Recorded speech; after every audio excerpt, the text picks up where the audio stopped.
the first emperor and the Great Wall. When Shenzhen became the emperor of all of China in 2021 BC/BCE, he changed his name. From now on, he would be known as ch32. In Chinese, this name means first emperor. Shenzhen, now called Xi Huangdi, wanted his subjects to remember his power every time they spoke his name. One day, Xi Huangdi sat on his throne, thinking about his new empire. He had been careful to stamp out rebellion inside his borders. All of his enemies lived near his palace, and Xi Huangdi had sent his soldiers to guard them and to report on all their activities. He had burned the books that might encourage his people to rebel. He was safe from revolt, but his kingdom wasn't secure yet. Outside the borders of China, ferocious tribes roved through the wild mountains and plains of the north. For years, the northern barbarians had attacked the warring states, trying to take over their land.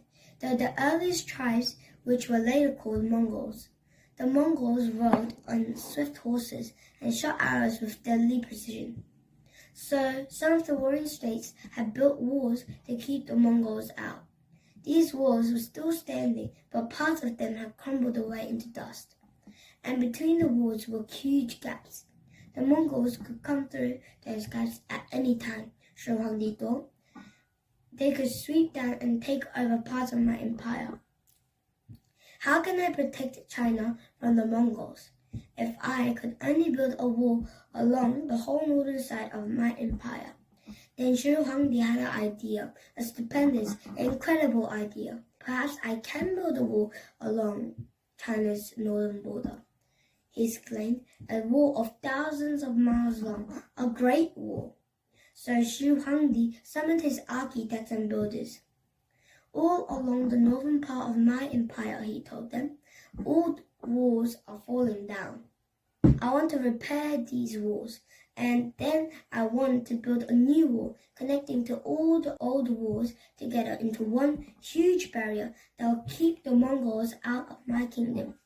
But Emperor, the architects and builders protested, there is not enough stone in the far reaches of your kingdom to build a great wall. Then think of another way to do it, Xi Huangdi ordered.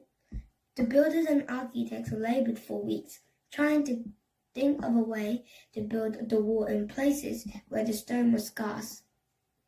Finally, they discovered a way. The builders made a wooden frame as high as a man's waist and as wide as a wall. This frame upon the ground and filled it with loose dirt. The workers stamped and packed the earth until it was 4 inches high and as hard as concrete. They lifted the frame up, set it on top of the packed dirt, and filled it again. They could build a dirt wall as hard as stone, 4 inches at a time. When Xi Huangdi saw the dirt wall, he was pleased. Now it is time to build, he commanded. He ordered thousands and thousands of men to work on the Great Wall.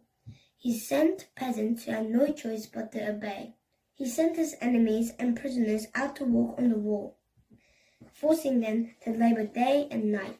He declared that every grown man in China must work on the wall for 1 month out of the year. And he sent his army out to guard the workers from attack as they built the wall. For years, the people of China worked to finish the wall. They built up over mountain ridges and down into valleys. As the wall grew higher and higher, they were forced to haul dirt onto the top in small baskets. It took days and days to complete even one section of the Great Wall. When Xi Huangdi died, the wall was still unfinished. But over the next few hundred years, the Chinese emperor who came to the throne sent men to work on the wall. Guard towers were built every few miles so that watchmen on top could see the Mongols coming long before they reached the wall. Brick and rock reinforcements were added to the dirt sections. Eventually, the wall was almost 3,000 miles long, almost long enough to reach from one side of the United States to the other. Today, long stretches of the Great Wall of China still stand. Although some parts of it have collapsed, others are still strong and high enough to walk along.